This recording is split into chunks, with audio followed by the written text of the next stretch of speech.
Bab ke-161. Zira, kamu ngapain di sini? Ayo, ikut ibu. Seorang wanita datang memanggil. Zira dan Vio menoleh seketika.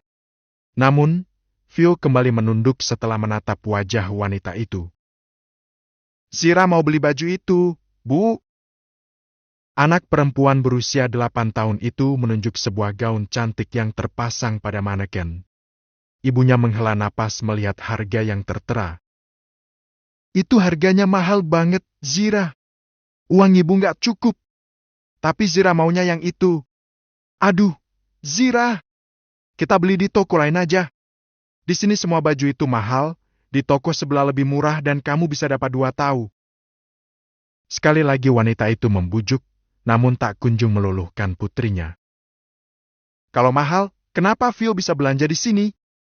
Bukannya ibu bilang ibunya Vio itu miskin? Tapi buktinya bisa beli baju banyak. Zira menunjuk ke arah meja kasir di mana telah bertumpuk pakaian anak. Paling ayahnya Vio beli habis utang sama bosnya. Wanita itu membungkuk sambil berbisik pelan. Kesabaran Galih benar-benar terkikis mendengar ucapan wanita itu.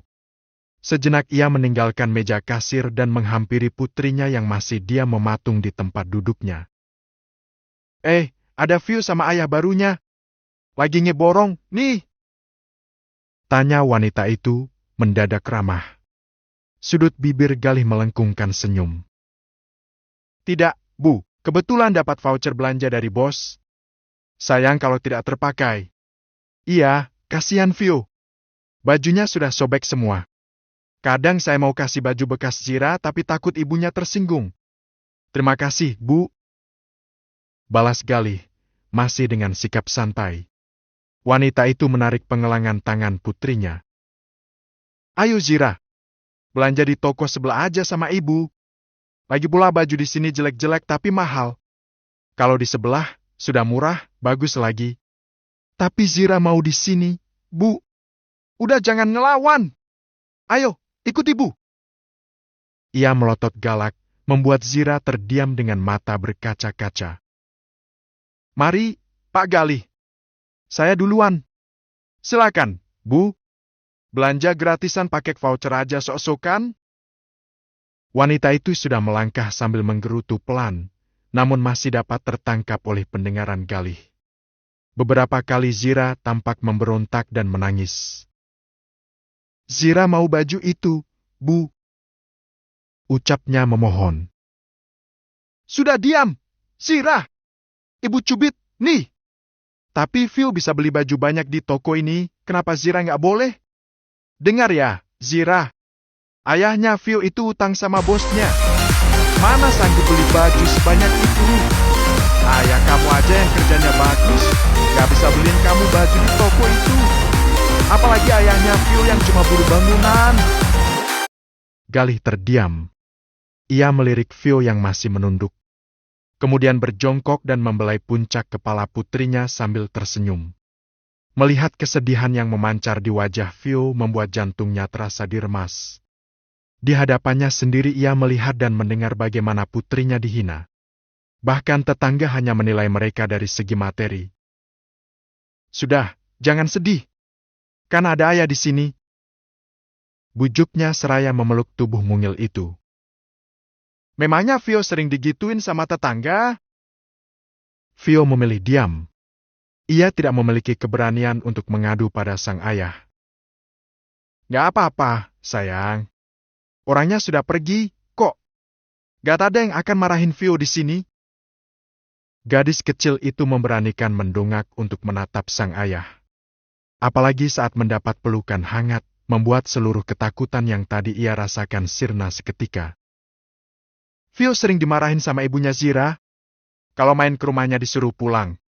Bilangnya badan Vio kotor. Ucapan polos Vio menciptakan sesak di dada Galih. Tak ada yang dapat ia lakukan selain memeluk dan mencium kening putri kecilnya. Kata siapa badan Vio kotor? Anak ayah ini cantik seperti boneka. Salihah lagi. Tak lama berselang terdengar suara panggilan yang berasal dari kasir. Galih segera beranjak untuk membayar belanjaan yang sudah terbungkus rapi di meja. Ia mengeluarkan dompet dan menyerahkan selembar kartu berwarna hitam dengan garis keemasan di bagian ujungnya. Cukup lama Galih menghabiskan waktu bersama Vio di pusat perbelanjaan. Selepas berbelanja, ia membawa gadis kecil itu ke sebuah tempat bermain anak hingga lupa waktu dan baru pulang beberapa jam kemudian dengan mengendarai motor matiknya. Bunda pasti ngomel karena kita pulangnya malam-malam, ucap Galih sesaat setelah memarkir motor di teras kontrakannya. Kalau Bunda marah, Vio bantuin ayah, ya? Bilang aja kita habis main. Vio hanya mengangguk pelan. Galih meraih semua belanjaan yang ada di bagian depan sepeda motornya. Ketika akan melangkah, tanpa sengaja mendengar pembicaraan antara dua orang wanita. Siapa lagi jika bukan Bu Winnie, tetangga yang bertemu di pusat perbelanjaan tadi. Kamu tahu nggak, tadi mall aku ketemu sama Vio dan ayahnya. Han, ayahnya Vio itu sok-sokan banget beli baju di tempat mahal. Katanya dapat voucher gratis dari bosnya. Paling ngutang dia. Memang habis belanja di mana? Tanya wanita satunya. Itu loh di Tiara Store. Kamu kan tahu baju anak di sana mahal-mahal. Malah dia beli baju banyak sekali buat Vio. Zira sampai nangis-nangis mau beli di sana juga. Mungkin ayahnya si Vio itu memang punya uang. Kalau dilihat dari wajah sama penampilan memang kayak bukan orang susah, sih. Alah, paling gayaan doang. Kalau dia banyak uang, kenapa pergi ninggalin Riana lama? Sampai Riana harus susah tinggal di sini. Ya jadi tukang cuci, jadi pembantu di rumah orang. Ia menggerutu panjang lebar. Ya, juga sih. Galih menarik napas dalam. Berusaha menekan emosi agar tidak terpancing. Di kompleks itu rumah satu dengan lainnya hanya terhalang dinding, sehingga memungkinkan baginya mendengar pembicaraan tetangga sebelah.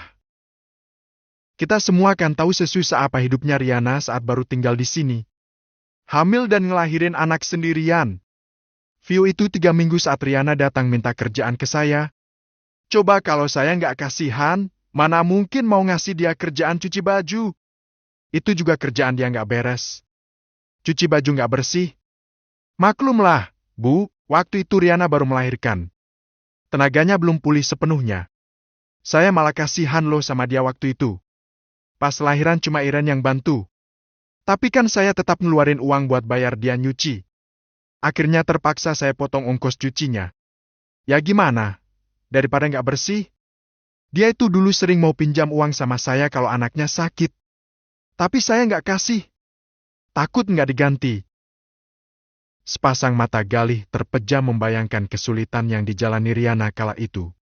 Bukan hal mudah bagi seorang wanita mengandung dan melahirkan seorang diri. Bahkan Riana harus bekerja di saat tenaganya belum pulih setelah persalinan. Memikirkan semua itu membuat Galih merasa semakin sesak. Merasa menjadi manusia paling berdosa di dunia. Karena pengendalian diri yang buruk, sehingga membuatnya bertindak bodoh. Ayo, nak. Bunda pasti sudah menunggu di rumah. Tak ingin terus mendengar pembicaraan sang tetangga, Galih menggandeng Vio menuju rumah. Begitu masuk, Riana tampak sedang merangkai kotak kardus untuk wadah kue yang ia bawa pulang dari rumah Umi untuk dikerjakan di rumah. Assalamualaikum, wahai istriku.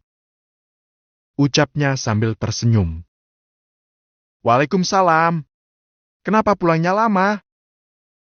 Riana melirik banyak paper bag yang kemudian diletakkan Galih di lantai. Selain membeli pakaian untuk Vio, ia juga membeli beberapa lembar pakaian untuk Riana. Habis main sama Vio sampai lupa waktu. Galih melangkah mendekat. Tanpa permisi langsung memeluk wanita itu. Tangannya mengusap rambut panjang dan juga punggung. Punggungnya bagaimana? Masih sakit? Sedikit. Nanti kontrol lagi ke rumah sakit. Ia berbisik pelan. Ngomong-ngomong tadi aku ketemu sama tetangga sebelah. Kalau nggak ingat dosa, ingin rasanya balas mereka. Dalam pelukan Galih yang terasa semakin erat, Riana mengerutkan dahi. Memang diapain sama tetangga? Dijulidin. Katanya gegayaan belanjain Vio pakai utang-utang segala. bersambung.